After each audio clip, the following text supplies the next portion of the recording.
po, Santi Barnachia here. Good morning po sa inyo lahat. Opo. Hindi man maglalaro si Santi pero may tao dito na ini-sponsor na maglalaro. Anong masasabi mo, sir, sa mga bata natin sa sa Batang Pinoy? Sa tingin ko, ang daming Malakas. mga bagong cyclist, mga bata. Yung iba, hindi ko na nga kilala eh. Oo. So, nakita ko nga dito sa Pangasinan na talagang Madaming potential. Madaming potential. So, andito rin ako para sumuporta. nag-i-scout din ako ng Yes, sir. bata para sa team. Opo. Kaya, at saka meron akong isang rider na lalari pamangkin ko, si Melvin Corpus. Melvin Corpus. Opo. Kaya dito kami para Supportahan din siya. Saka Opo. dito rin kami para mag-training. Opo.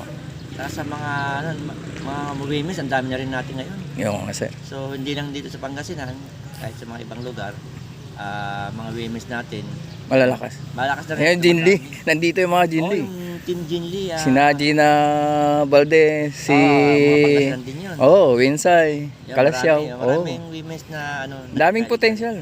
Daming potential. Sana tuloy-tuloy. Ano ba to, sir? Ano sa ano to? Yung sa national team? Ito, original kasi ginawa nila. Oo. Nagkaroon ng qualifying. Qualifying. Tapos, ewan ko kung ilan yung kukunin nila bawat category. Oo. Yun ang ilalaban nila sa final sa PNG this coming Yung nga sabi ni kasi nakapanayam ko si kahapon, si Daniel Bin Carino, si Caro.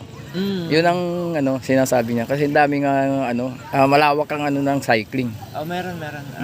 Magkakaroon to ng final December 17 to 22 sa Tagaytay. Sa Tagaytay. So bawat regional na mananalo, yun best of the best yun. Maglalaban-laban sa Tagaytay po siguro kung yung iba para national. Okay, sir. Dadagdag nila. Opo. Yun ang pagkakaalam ko.